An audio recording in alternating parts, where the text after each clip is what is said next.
So this is about my coronavirus experience. I went to visit my ma in a rehab center today because my sister was in town and wanted to see my mom and stuff. And so I was going to go over there and see her. And on my way in, there's a lady at the desk that has a sign-in book that nobody ever signs, but there's a pushy lady at the desk, and she's wants me to sign that book real bad. So I'm like, all right, I'm over there signing the book, and she starts asking me personal health questions. Have you been coughing or sneezing in the last 24 hours? Have you had a fever? I'm like, I said I didn't come in here for any medical assistance. I just came in here to visit my mom. And she's, she's carrying on with the pressing the questioning, and I told her I'm not answering any personal health questions. I'm not here for any of that. My health situation is none of your business. And somehow she turns the conversation to the hand lotion that she expects me to get some of that hand sanitizer on right away.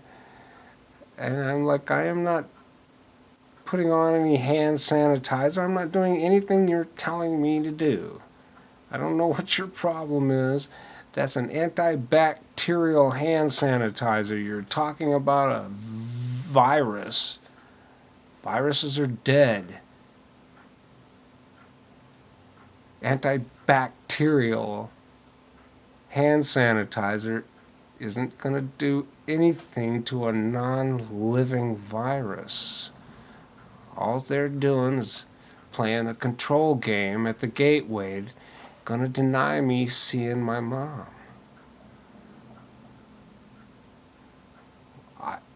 I have a character flaw that just goes off in this situation. I can't be searched by people at Walmart on my way out. It's a huge scene, and I should sell tickets for its entertainment value, listening to me hollering at security people if they better back the up.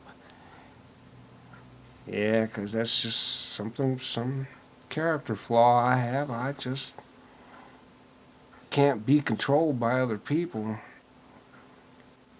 And I didn't see it coming, but all of a sudden I'm surrounded by 3 women or so talking about how they're going to get the manager or whatever to come down here and all this, and I'm like, fine.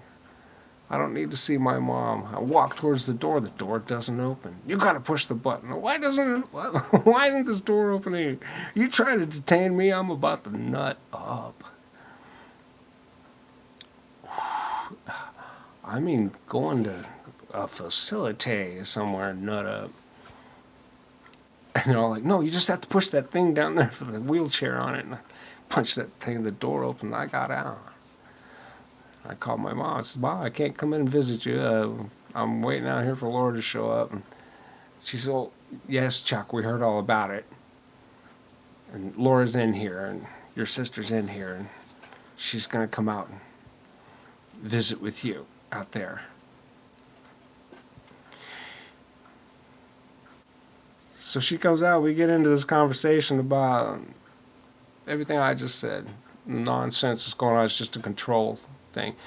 They want to discuss the virus and whether it's dangerous or not. And I'm like, it's not. The virus isn't the danger. It's that little scene back there at the door, the control, the manipulation of the virus, the social, the martial law, and we just happened to be standing in a parking lot where we had a clear line of sight through to the Sears shopping center, which has a peculiar and terrifying feature that stands out against the skyline. And while they're foo-fooing what I'm saying about not being bullied around by this virus nonsense. I pointed to the Sears Tower over there, I call it. It's a gun tower. I said, you see that structure out there? That's easy, $250,000 worth of iron, steel structure, a massive steel structure they've built above a failing shopping center. And it is obviously not a signpost. There's some names of some stores stuck on it here, and they're dwarfed by the size of the structure that is clearly a gun tower. And you know what they said? There was like a long pause. And Laura's like, what's that doing there?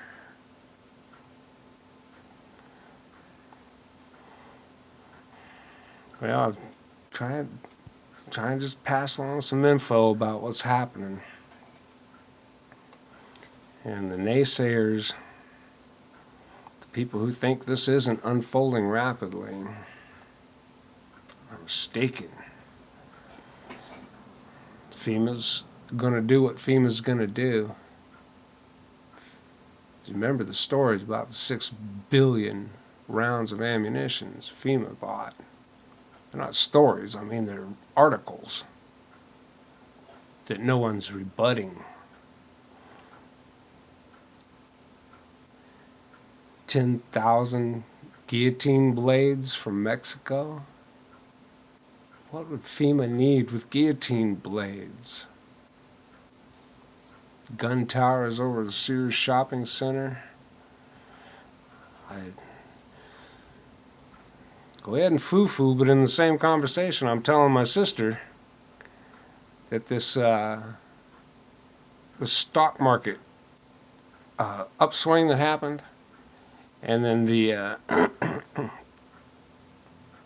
sudden massive drop, I said they triggered this. They say they trigger this. They say that they do this on purpose.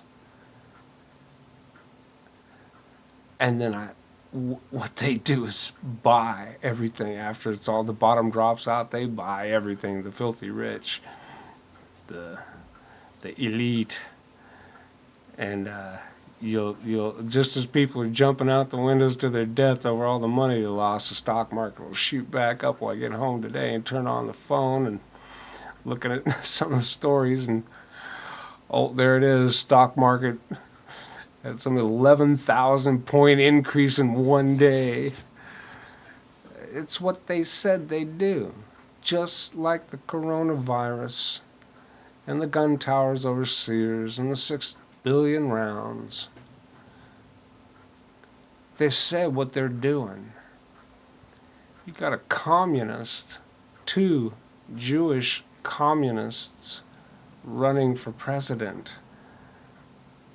Mike Bloomberg stop and frisked 5 million people, 5 million incidents in New York, stop and frisk of African Americans, racist to the core.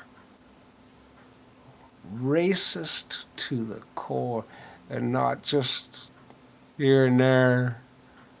5 million incidents. Stop and frisk U.S. citizens because of the color of their skin. Don't listen to old Chuck.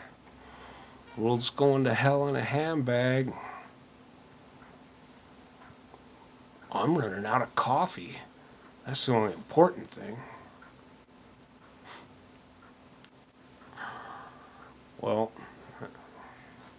it's on now. It's on now. Martial law is next. 200 days to the election. I would suggest cocaine and hookers, chocolate cake, shrimp cocktails, pet your dog a lot, spend time with your cat. Learn to play guitar. I'm gone.